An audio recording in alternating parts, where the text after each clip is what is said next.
The Devil All the Time, written by Donald Ray Pollock. Willard was just getting ready to break down and crack open one of the pints when his uncle Earscow pulled up in his rattly Ford in front of the Greyhound station in Lewisburg at the corner of Washington and Court. He had been sitting on a bench outside for almost 3 hours, nursing a cold coffee in a paper cup and watching people walk by the Pioneer Drug Store. He was ashamed of the way he'd talked to the bus driver, sorry that he'd brought up the Marine's name like he did, and he vowed that, though he would never forget him, he'd never mention Gunnery Sergeant Miller Jones to anyone again. Once they were on the road, he reached into his duffel and handed Earscow one of the pints along with a German Luger. He traded a Japanese ceremonial sword for the pistol at the base in Maryland right before he got discharged. "That's supposed to be the gun Hitler used to blow his brains out," Willard said, trying to hold back a grin. "Bullshit," Earscow said. Willard laughed. "What, you think the guy lied to me?" "Ha," the old man said. He twisted the cap off the bottle, took a long pull, then shuddered. "Oh, Lord, this is good stuff." "Drink up. I got 3 more in my kit." Willard opened another pint and lit a cigarette. He stuck his arm out the window. "How's my mother doing?" "Well, I got to say, when they sent Junior Carver's body back, she went a little off in the head there for a while, but she seems pretty good now." Earscow took another hit off the pint and set it between his legs. "She just been worried about you, that's all." They climbed slowly into the hills toward Coal Creek. Earscow wanted to hear some war stories, but the only thing his nephew talked about for the next hour was some woman he'd met in Ohio. It was the most he'd ever heard Willard talk in his life. He wanted to ask if it was true that the Japs ate their own dead, like the newspaper said, but he figured that could wait. Besides, he needed to pay attention to his driving. The whiskey was going down awful smooth, and his eyes weren't as good as they used to be. Emma had been waiting on her son to return home for a long time, and it would be a shame if he wrecked and killed them both before she got to see him. Earscow chuckled a little to himself as she thought of that. At the thought of that. His sister was one of the most God-fearing people he'd ever met, but she'd follow him straight into hell to make him pay for that one. "Well, what is it exactly you like about this girl?" Emma Russell asked Willard. It had been near midnight when he and Earscow parked the Ford at the bottom of the hill and climbed the path to the small log house. When he came through the door, she carried on for quite a while, grabbing onto him and soaking the front of his uniform with her tears. He watched over her shoulder as his uncle slipped into the kitchen. Her hair had turned gray since Willard had seen her last.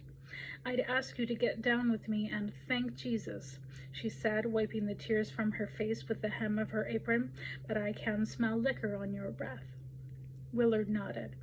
He'd been brought up to believe that you never talked to God when you were under the influence. A man needed to be sincere with the Master at all times in case he was ever really in need.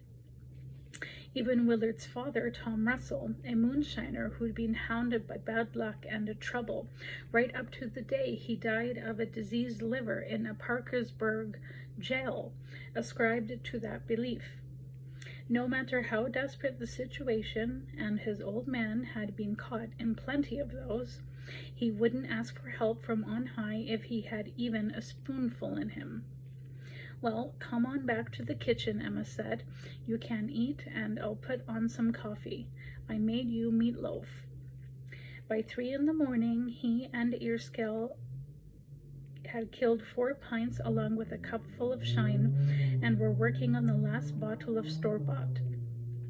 Willard's head was fuzzy, and he was having a hard time putting his words together, though evidently he'd mentioned to his mother the waitress he'd seen in the diner. "What was that you asked me?" he said to her. "That girl you were talking about," she said. "What is it you like about her?" She was pouring him another cup of boiling coffee from a pan.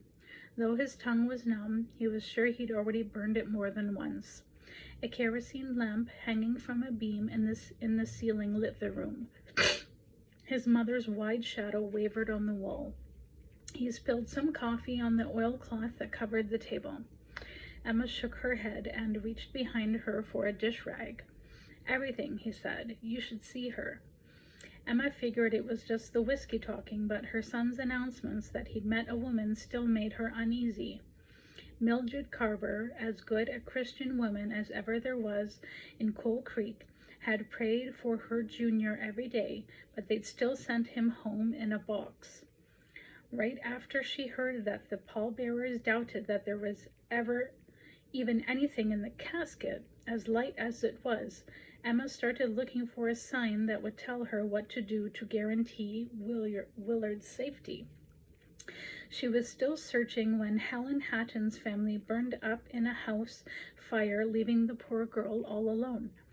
2 days later, after much deliberation, Emma got down on her knees and promised God that if he would bring her son home alive, she'd make sure that he married Helen and took care of her.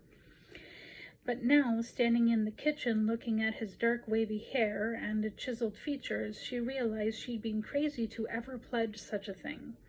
Helen wore a dirty bonnet tied under her square chin, and her long, horsey face was the spitting image of her grandmother Rachel's, considered by many of the homeliest woman who ever walked the ridges of Greenbrier County.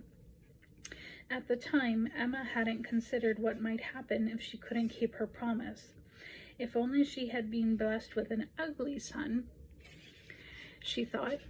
God had some funny idea when it came to letting people know he was displeased. "Looks ain't everything," Emma said. "Who says?" "Shut up, earskull," Emma said. "What's that girl's name again?" Willard shrugged. He squinted at the picture of Jesus carrying the cross that hung above the door. Ever since entering the kitchen, he had avoided looking at it for fear of ruining his homecoming with more thoughts of Miller Jones. But now, just for a moment, he gave himself over to the image. The picture had been there as long as he could remember, spotty with age in a cheap wooden frame. It seemed almost alive in the flickering light from the lantern. He could almost hear the cracks of the whips, the cruel taunts of Pilate's soldiers. He glanced down at the German Luger lying on the table by Earskull's plate. "What? You don't even know her name?" "Didn't ask," Willard said. "I left her $1 tip, though." "She won't forget that," Earskull said.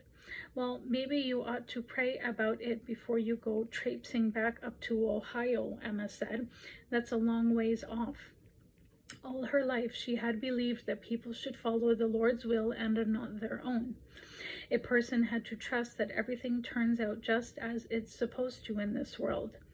But then Emma had lost that faith, end up trying to barter with God like he was nothing more than a horse trader with a plug of chew in his jaw, or a ragged tinker out peddling dented wares along the road. Now, no matter how it turned out, she had to at least make an effort to uphold her part of the bargain. After that, she would leave it up to him. "I don't think that would hurt none, do you, if you prayed on it?" She turned and started covering what was left of the meatloaf with a clean towel. Willard blew on his coffee, then took a sip and grimaced. He thought about the waitress, the tiny, barely visible scar above her left eyebrow. 2 weeks, he figured, and then he'd drive up and talk to her. He glanced over at his uncle, trying to roll a cigarette. Earskull's hands were gnarled and twisted with arthritis, the knuckles big around as quarters. "No," Willard said, pouring the last of the whiskey into his cup. "That never hurt none at all." Thank you, and stay tuned for the next episode.